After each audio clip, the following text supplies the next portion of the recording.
Masechet Brachot, Daf Mem Aleph, nous sommes au Daf Mem Amoud Bet. Dernier mot, Ikadamre. Il y en a qui disent différemment la discussion qu'on a vue dans la feuille précédente. Et on dit ainsi, Bishlam Tamre des Zika. Tout va bien d'après celui qui dit que quand on a parlé dans des mailles concernant la récolte qui a été achetée chez un ignorant sur laquelle on doit normalement prélever les dîmes parce qu'on craint que l'ignorant ne l'a pas fait. Et la Braïta disait qu'il y a des cas où on est plus coulant parce que comme ce sont des fruits de mauvaise qualité, donc même les ignorants prélèvent les dîmes. Et entre autres, on a parlé de Novlot Temara. Et donc d'après un avis, il s'agit de dates qui tombent avec le vent avant la fin de leur maturation. On comprend que chez nous, concernant la bracha, on a parlé de novlot, parce que chez nous, il s'agissait de dates qui avaient été trop chauffées au soleil. Et là-bas, on a parlé de novlot temara, parce qu'il s'agit d'une autre sorte de date qui tombe avec le vent. Et là, le mandama bouche les camras. Par contre, d'après celui qui dit que là-bas, concernant les prélèvements sur le démail, il s'agit de dates qui ont été trop chauffées par le soleil. Donc, dans les deux cas, il s'agit des mêmes sortes de dates. Donc, dans les deux cas, on aurait dû dire soit le mot novlot temara, soit le mot novlot kashia. L'agma reste avec la question. Donc, on revient à l'enseignement de la Mishnah qui dit que s'il avait devant lui plusieurs sortes de fruits de l'arbre ou de fruits de la terre, d'après Rabbi Yehuda, il fera la bénédiction sur celui qui fait partie des 7 espèces dont a été vantée la terre d'Israël, et d'après les sages, il fera la bénédiction sur celui qu'il préfère. Alors, Amar Oula a dit Marloket B'Sheh Birkoten Shavot. Toute la discussion, c'est seulement dans le cas où les différentes espèces ont la même bénédiction. Rabbi Yehuda Savar Min Shiva Adif.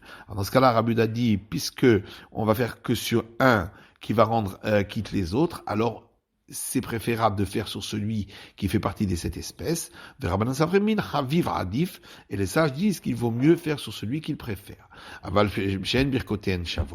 Mais si les bénédictions ne sont pas les mêmes, d'après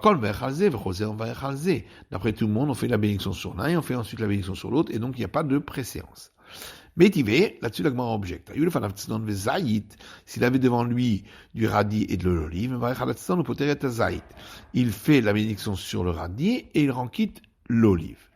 Donc on voit bien qu'on parle de deux espèces qui n'ont pas la même bénédiction. Alors la Gemara dit, là on parle du cas où le radis est le plus important parce que il est la majorité. Alors si c'est ainsi, pourquoi à la suite de la Braïta dit que d'après Rabbi Yehuda, on fait la bénédiction sur l'olive, parce que l'olive fait partie de cette espèce. Les Rabbi Yehuda haditnan kol sheu ikar vimotefela mveich ala ikar poteret atefela. Est-ce que vraiment Rabbi Yehuda ne tient pas de ce qui est écrit dans la Mishnah, que chaque fois qu'il y a un élément qui est essentiel et un autre qui est secondaire, on fait la bénédiction sur l'essentiel et on rend quitte celui qui est secondaire? Alors tu vas répondre effectivement, il ne tient pas de cette règle. Pourtant il y a une braïta qui dit Rabbi Yehuda omer im mechamatznon ba'azayit mevayich alatznon ou poteret azayit. On voit que Rabbi Yehuda dit lui-même que si c'est à cause du radis qu'est venue l'olive, on fait la bénédiction sur le radis et on rend quitte l'olive. L'Olam Itzlonikar Askinan, l'Agma répond que effectivement on parle ici du cas où le radis est essentiel. Et toute la discussion entre Rabbi Yehuda et les sages, c'est sur un autre cas. Et en fait, il manque un morceau dans la Braïta. Voilà comment on doit dire la Braïta. S'il avait devant lui du radis et de l'olive, il fait la bénédiction sur le radis et il rend quitte l'olive. Mais on parle uniquement dans le cas où le radis est essentiel. Mais si c'est pas le radis qui est essentiel, d'après tout le monde, on fait la bénédiction sur l'un et la bénédiction sur l'autre, indéfiniment.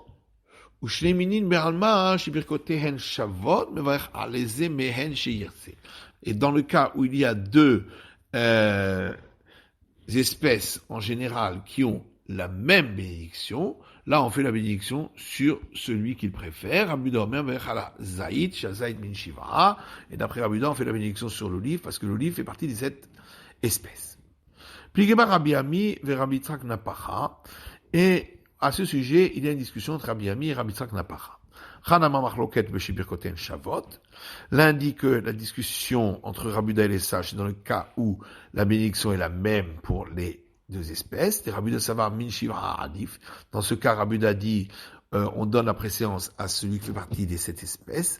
Rabbanan savre min haviv adif. Et d'après les sages, on donne la préséance sur celui qu'il préfère. Aval b'shen birkoten shavot. Il va kol mevarech al zeh ou mevarech al zeh. Par contre, si les bénédictions ne sont pas les mêmes, d'après tout le monde, il fait la bénédiction sur l'un, puis la bénédiction sur l'autre, sans qu'il y ait de préséance. Alors que l'autre dit, même dans le cas où les bénédictions ne sont pas les mêmes, il y a aussi la discussion. Alors, on comprend d'après celui qui dit que toute la discussion, c'est dans le cas où c'est la même bénédiction. Alors, il y a lieu de discuter là-dessus, comme on a vu précédemment. Et là, les madame Shen Bekoten Shavot. Par contre, d'après celui qui dit que il discute également dans le cas où les bénédictions ne sont pas les mêmes, mais mal plié. D'où vient la discussion, puisque de toute façon, il doit faire la bénédiction sur chacun. Rabbi Yirmiyah, les Agdim. Rabbi Yirmiyah dit, il discute pour savoir sur lequel on fait la bénédiction en premier. D'abord, Rabbi Yosef était Rabbi Yitzhak, comme Rabbi Yosef a dit au nom de, et certains disent Rabbi Yitzhak, Kol ha-mukdam epasuk zeh, mukdam libracha.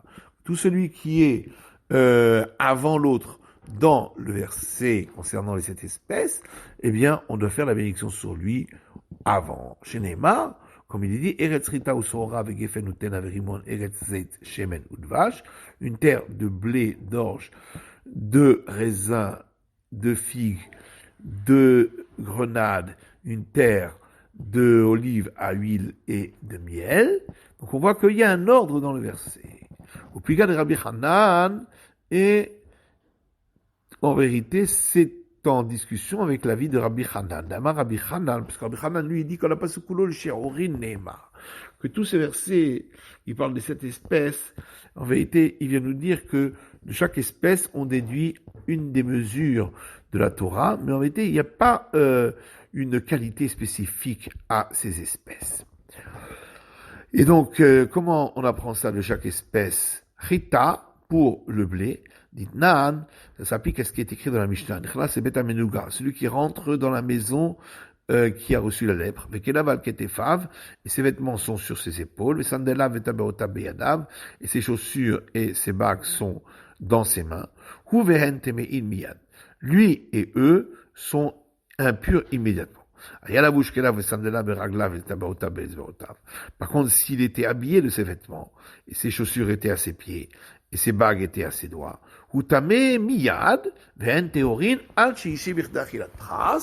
lui, il est impur immédiatement, mais eux, les vêtements, ils restent purs jusqu'à ce qu'ils restent dans cette maison le temps de manger la moitié de la mesure de pain nécessaire pour le haïrouf, c'est-à-dire pour pouvoir porter dans une cour pendant Shabbat, et patritin de l'opatseorim. Il s'agit de pain de blé et pas de pain d'orge. Donc c'est à ça que fait allusion le blé du verset.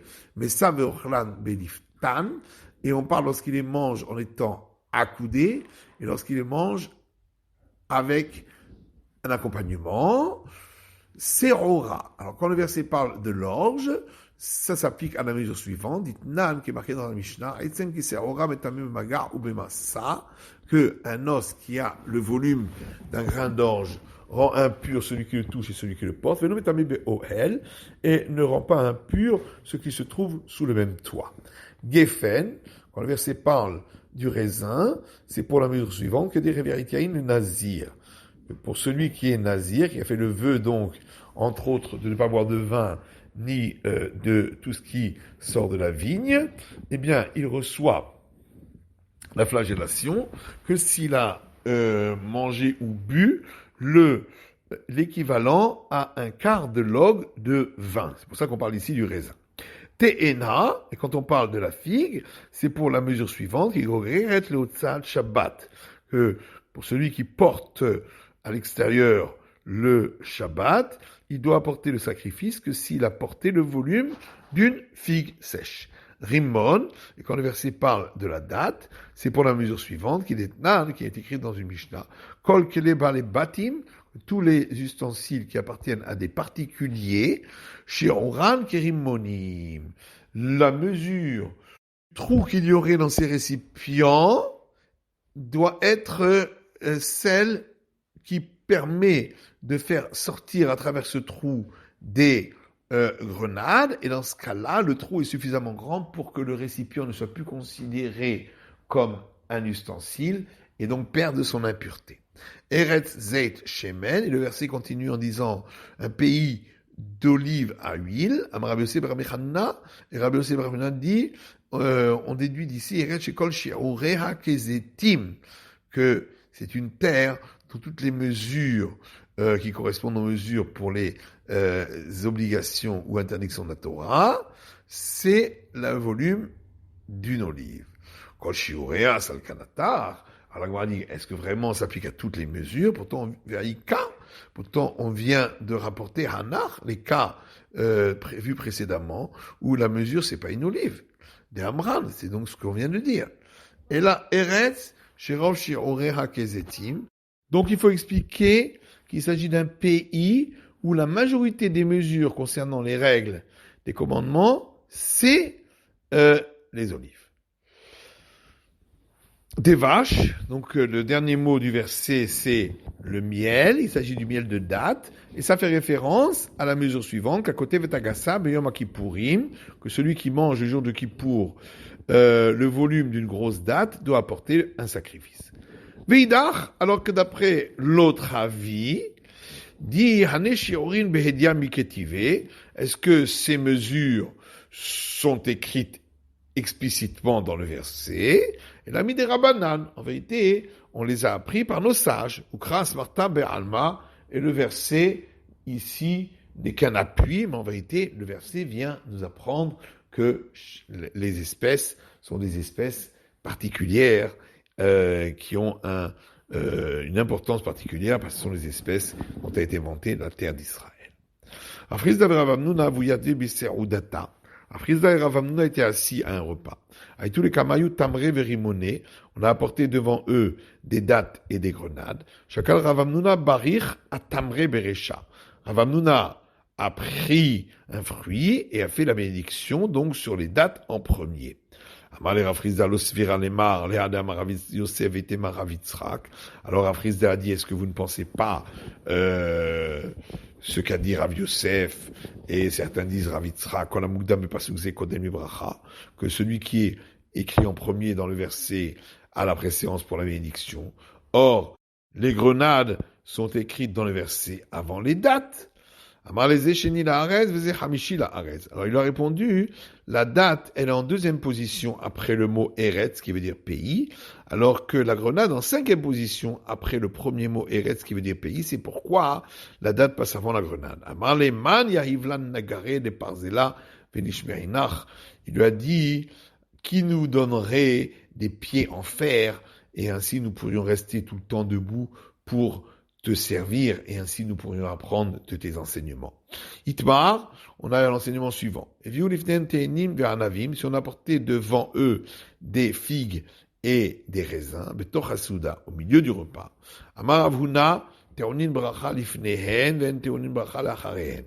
Après Ravuna, il faut faire une bénédiction avant de les manger, mais il n'y a pas une bénédiction après. La bénédiction de grâce après le repas les inclut. Le même Rav Nachman a dit la même chose. Ils ont besoin d'une bénédiction avant de manger, mais pas après. D'après Rav Shechet, il faut une bénédiction avant et après. Car il n'existe pas quelque chose qui a besoin d'une bénédiction avant et pas de bénédiction après. Et la pâte à babekistin bilvad. Seulement le pain qui a un goût sucré, qui lui est inclus dans le pain du repas au niveau de la dernière bénédiction de grâce après le repas. Au plus garde Rabbi Chia, et tout ceci est en discussion avec la vie de Rabbi Chia, Rabbi Chia, pas peut-être comme une machal, mais il y a une peut-être comme une mashkim. Parce que Rabbi Chia dit qu'il n'y a même pas besoin de bénédiction avant de manger, puisque la bénédiction sur le pain inclut tout ce qui est mangé pendant le repas, et la bénédiction sur le vin inclut tout ce qui est bu par la suite. Amara Papa ilcheta, et Rapapa dit, la règle de conduite est la suivante. Tout ce qui vient à cause du repas, pendant le repas, ça veut dire qu'il vient accompagner le pain, qui est l'essentiel du repas. N'a pas besoin de bénédiction ni avant ni après manger. Maintenant, si ça vient pas pour le repas, ça veut dire que ça vient pas accompagner le pain du repas, mais ça vient au milieu du repas. Il y a besoin d'une bénédiction avant de manger, mais pas besoin après. La Ra Seuda, si ça vient après qu'on ait complètement terminé le repas, on a besoin d'une bénédiction et avant et après. שאלו את בן זומא, מפני מה אמרו דברים הבאים מחמת הסעודה בתוך הסעודה אינם טעונים אכלו לפניהם ולא אחריהם. On a demandé à Ben Zoma pourquoi nos sages ont dit que ce qui vient au milieu du repas à cause du repas, donc il vient accompagner le pain, n'a pas besoin de bénédiction ni avant ni après le manger. Amalek, oui, pas de potter tan. Alors il a répondu parce que le pain est rempli de bénédiction.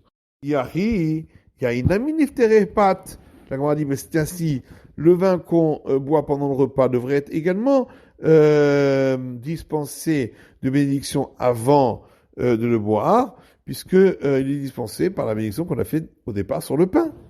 Alors la Gemara répond, Shan et Yain, le vin c'est différent, et là on passe à la page suivante, de Gorem Brachale Atzmo, parce que on a besoin de l'apporter par lui-même et de faire une bénédiction sur lui dans certains cas, comme par exemple pour le Kiddush, et donc c'est pourquoi il a besoin d'une bénédiction même lorsqu'il se trouve dans un repas de pain. C'est la fin de l'étude du Daf Mem Aleph.